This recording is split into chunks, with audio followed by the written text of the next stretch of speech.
Assalamualaikum warahmatullahi wabarakatuh. Innal hamdalillah nahmaduhu wa nasta'inuhu wa nastaghfiruh wa na'udzu billahi min syururi anfusina min sayyiati a'malina.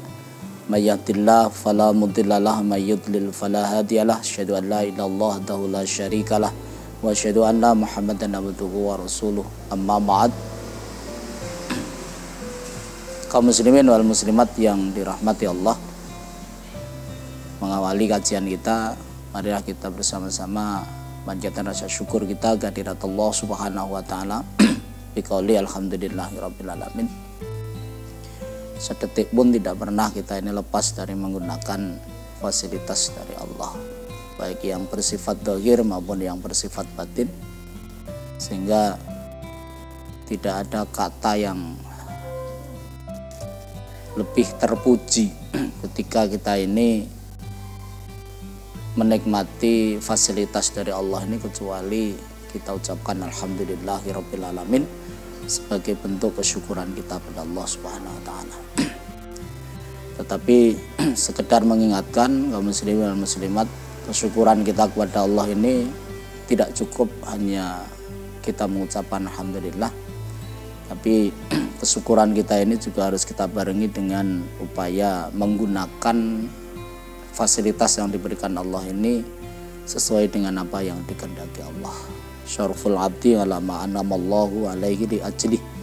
Jadi kita menggunakan seluruh fasilitas yang diberikan oleh Allah itu li ajlihi, sesuai dengan apa yang dikehendaki oleh Allah, bukan sesuai dengan keinginan hawa nafsu kita.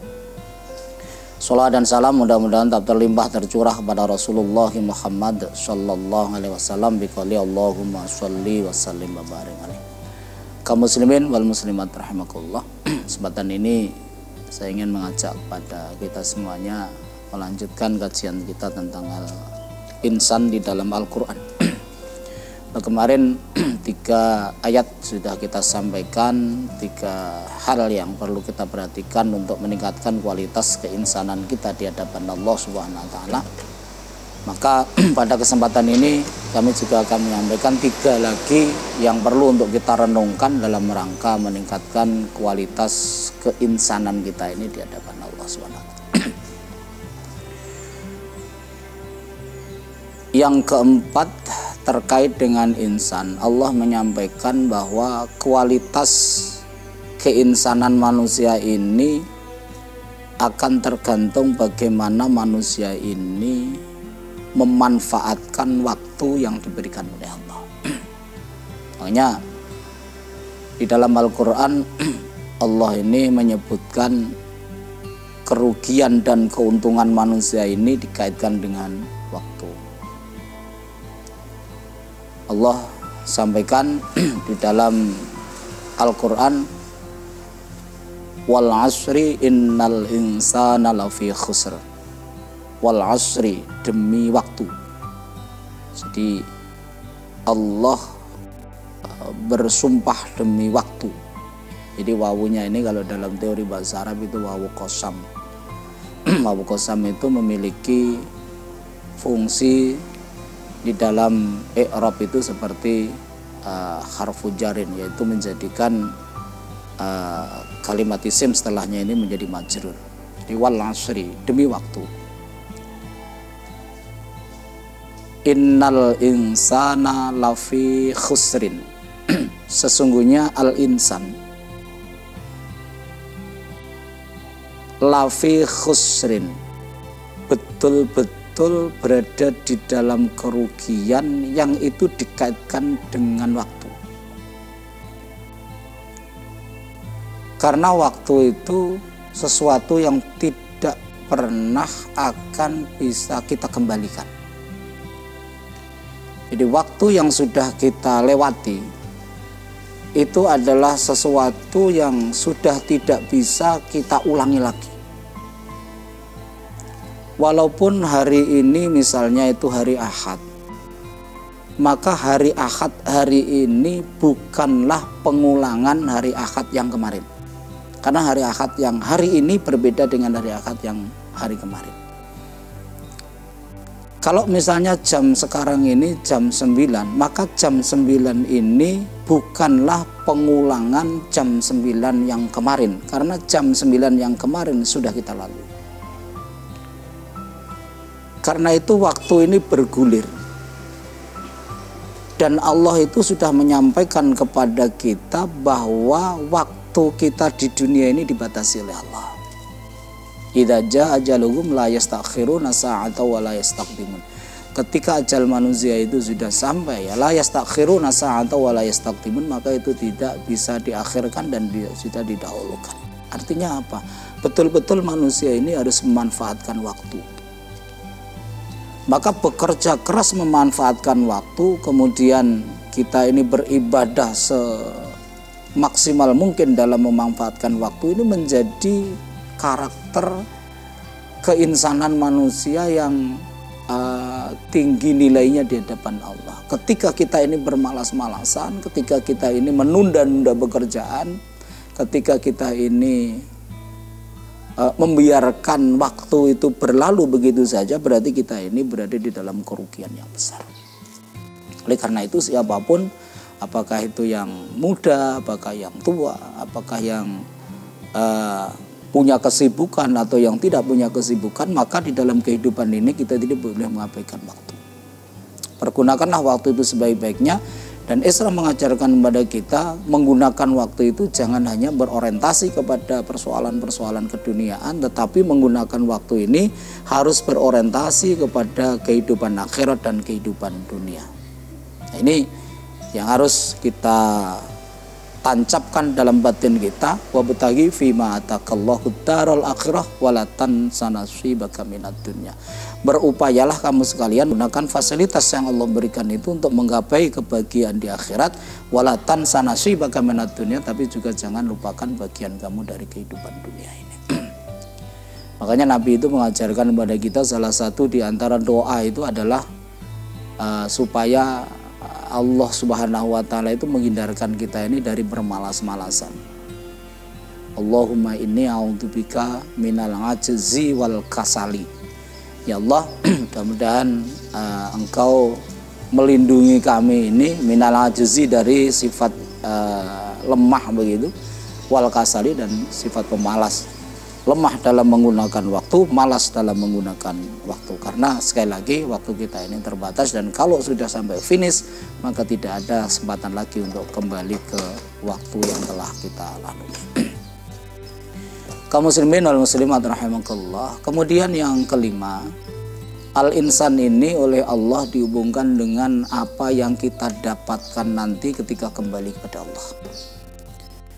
Di dalam salah satu ayatnya Allah sampaikan, a'udzubillahi minasyaitonirrajim, wa allaisa lil insani illa ma sa'a.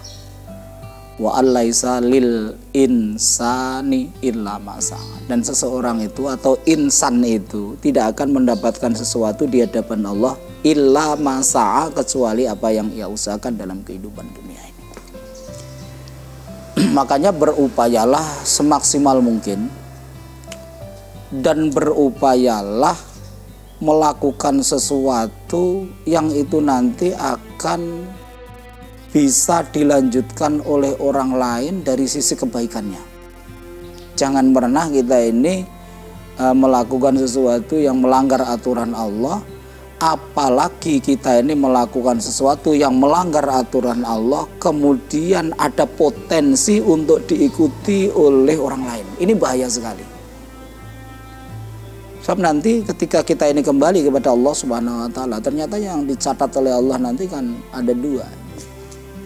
Jadi inna nahnu nuhyil mauta wa naktubu ma qaddamu wa asarahum.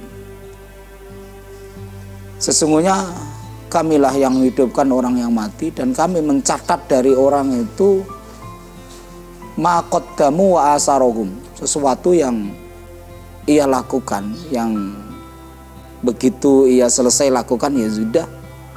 Wa atharahum, dan sesuatu yang dilakukan tapi memiliki athar, memiliki bekas yang itu nanti akan ditiru oleh orang lain.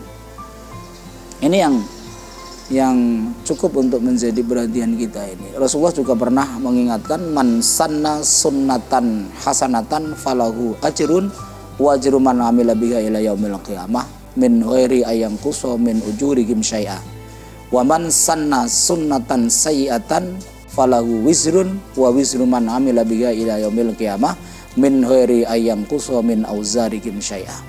Ini yang perlu untuk betul-betul kita renungkan ya. Barang siapa yang membuat sunnah yang baik, artinya membuat perilaku yang baik, membuat sebuah aktivitas yang baik begitu, falahu ajrun, maka dia mendapatkan pahala. Wa ajru man amila biha ila yaumil qiyamah, dan nanti dia juga akan mendapat tambahan dari pahala orang yang mengikuti sampai yaumil qiyamah. Min ghairi ayang kuso min ujurihim syai'at, tanpa dikurangi pahalanya orang yang mengikuti kebaikan itu. Begitu pula waman sanna sunnatan sayyi'atan falahu wisrun wa wisru man amila biha yaumil qiyamah min ghairi ayang kuso min auzarihim syai'a. Begitu pula kalau ada orang membuat sebuah perilaku, membuat sebuah aktivitas yang jelek, maka dia itu mendapatkan dosa, wisrun. Wa wisru man amila biha yaumil qiyamah min ghairi ayang kuso min auzarihim syai'a. Kemudian dia juga akan mendapatkan tambahan dosa dari orang yang mengikuti perilaku dosa dia itu sampai hari kiamat, min ghairi ayang kuso min auzarihim syai'a, tanpa dikurangi dosa dari orang yang mengikutinya itu. Ini yang celaka bagi kita ini. Makanya kita al-insan ini betul-betul harus menyadari itu, bahwa yang kita dapatkan nanti itu ya yang kita lakukan itu, baik kita lakukan secara langsung maqaddamu maupun yang kita lakukan secara tidak langsung wa atharohum itu. Jadi bekas kita ini nanti akan juga menambah, apakah itu bekas kita itu sesuatu yang baik, kalau yang baik yang menambah kebaikan, kalau nanti asar kita ini ada sesuatu yang tidak baik, maka itu juga akan menambah ketidakbaikan kita ini. Karena itu mari kita tingkatkan kualitas keinsanan kita ini dengan cara memperbanyak amal kebaikan dan meninggalkan sebanyak mungkin apa yang menjadi larangan Allah Subhanahu wa taala, karena prinsip dasarnya adalah wa alla isalil insani illa ma sa'a. Seseorang itu tidak akan mendapatkan kecuali apa yang diupayakan. Kaum muslimin wal muslimat yang dirahmati Allah. Kemudian yang keenam, di dalam Al-Quran disebutkan al-insan ini dikaitkan juga dengan akhlak kita ini kepada orang lain. A'udzubillahi minasyaitonirrajim. Bismillahirrahmanirrahim. Wa wasfainal insana biwalidayhi husna. Jadi Allah mewasiatkan kepada manusia ini biwalidayhi husna, kepada kedua orang tuanya supaya berbuat baik. Walaupun ayat ini berkaitan langsung dengan kedua orang tua, tetapi sesungguhnya di beberapa ayat itu Allah juga menyampaikan pentingnya kita ini untuk berakhlak kepada orang lain. Orang tua didahulukan karena memang orang tua itulah yang sejak kecil mendidik kita, bahkan orang tua kita ini terutama ibu itu bersusah payah ketika mengandung kita, wahdan ala wahdin yang disampaikan Al-Quran seperti itu, yang itu paling layak atau paling patut atau paling diutamakan untuk kita ini berbuat baik, berakhlak baik kepada kedua orang tua. Bahkan Rasulullah itu mengingatkan yang pertama kepada ibu dengan sebuah hadis, al-jannatu tahta aqdamil ummahat, surga itu berada di bawah telapak kaki ibu. Kemudian terhadap ayah kita ini juga diingatkan oleh Rasulullah bahwa kita ini jangan pernah memutuskan kasih sayang Allah, kasih sayang orang tua kita. Jadi kalau nanti kita ini memutuskan kasih sayang ayah kita ini, maka Allah juga akan memutuskan kasih sayangnya kepada kita. Ini betapa kita ini diperintahkan untuk berbuat baik kepada kedua orang tua, dan juga kita ini secara umum Allah perintahkan supaya berakhlakul karimah dengan siapapun. Ini untuk meningkatkan kualitas keinsanan kita ini di hadapan Allah Subhanahu wa taala. Kaum muslimin wal muslimat rahimakumullah, mudah-mudahan ini menjadi pancingan kita ini. Jadi karena ini adalah kajian singkat begitu kita sampaikan supaya menjadi pancingan bagi kita ini untuk kita renungkan, untuk kita pikirkan dalam rangka meningkatkan kualitas keinsanan kita ini di hadapan Allah Subhanahu wa taala. Mudah-mudahan Allah selalu mengiringi perjalanan kehidupan kita ini, selalu memberikan tambahan hidayah dan taufiknya kepada kita sekalian, dengan harapan mudah-mudahan kita semuanya tetap berada di jalannya Allah Subhanahu wa taala. Amin ya rabbal alamin. Ihdinas siratal mustaqim wa afu minkum. Wassalamualaikum warahmatullahi wabarakatuh.